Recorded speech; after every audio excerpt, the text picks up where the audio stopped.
Je fais partie des membres fondateurs de l'Association française des victimes du terrorisme parce que ma fille, lorsqu'elle avait 14 ans, a été blessée dans un attentat au Caire en Égypte.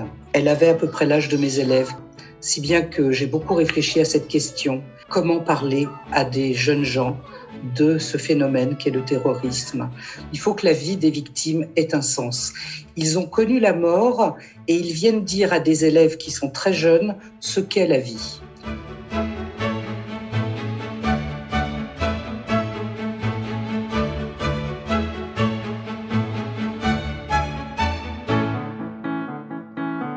Les élèves ont beaucoup de difficultés à aborder la question du terrorisme avec des adultes.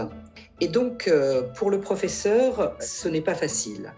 C'est pourquoi nous utilisons des textes, nous utilisons des films, nous utilisons des dessins, parce que lorsque l'on représente, lorsqu'on passe par la fiction, eh bien, avec des élèves, on parle plus facilement de la réalité. Par exemple, on a Catherine Bertrand, elle est survivante du Bataclan. C'est absolument fabuleux d'utiliser ces bandes dessinées parce que, très simplement, elle va, en quelques images, on va pouvoir à la fois parler d'elle, la présenter, et en même temps parler du traumatisme qu'elle décrit. Et donc les élèves, finalement, découvrent d'une manière détournée le terrorisme. Et de cette manière-là, ils arrivent à y rentrer sans que ça leur fasse peur. Entendre les victimes du terrorisme parler d'un traumatisme, c'est extrêmement important pour nos collégiens et nos lycéens qui eux-mêmes traversent peut-être des choses compliquées et ils se rendent compte de l'importance justement d'essayer de parler, que ça libère et qu'on peut aller mieux même quand on traverse des choses difficiles. Donc ça, je trouve que c'est une très belle façon de lutter contre la radicalisation, c'est que rien n'est terminé, rien n'est fichu, rien n'est noir et qu'on peut avancer même quand on a vécu des choses extrêmement dures.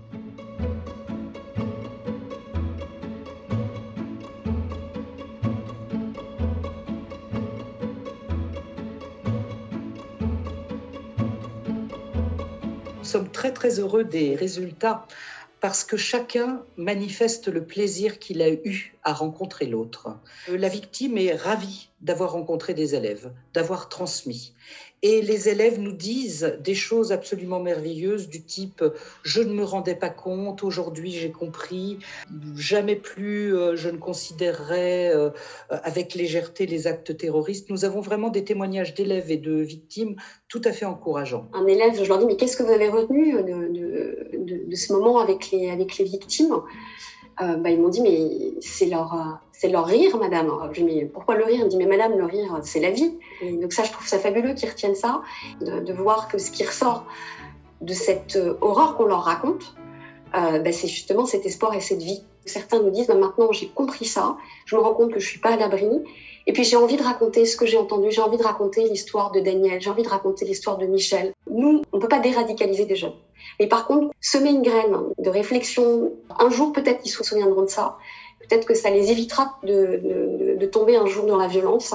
Notre rôle, c'est justement de semer des petites graines. On verra pas quand elles vont pousser, mais on sème et c'est pour moi l'essentiel.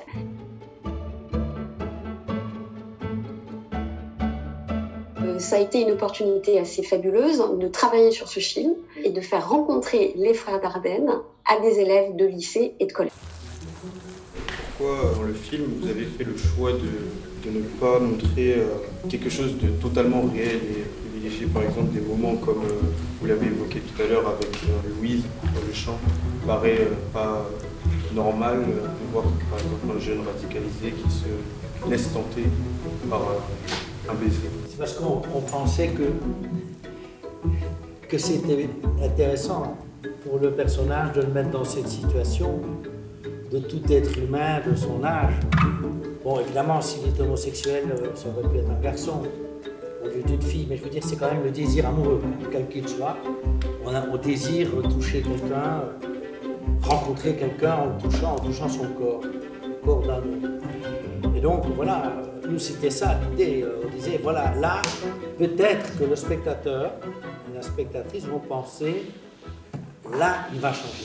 Le film du jeune Ahmed des frères Dardenne, ce ne sont pas des victimes qui créent, mais c'est cette œuvre de fiction qui parle d'un jeune homme de 13 ans qui a l'âge de nos élèves, qui est radicalisé, qui va vouloir tuer son professeur. Alors ça fait écho très fortement à l'actualité évidemment en France.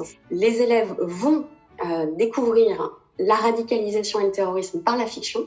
Ils vont parler de l'acte d'Ahmed et en parlant d'Ahmed et de ce qu'il fait, ils vont pouvoir parler d'eux beaucoup plus tranquillement, beaucoup plus facilement que si on y allait frontalement.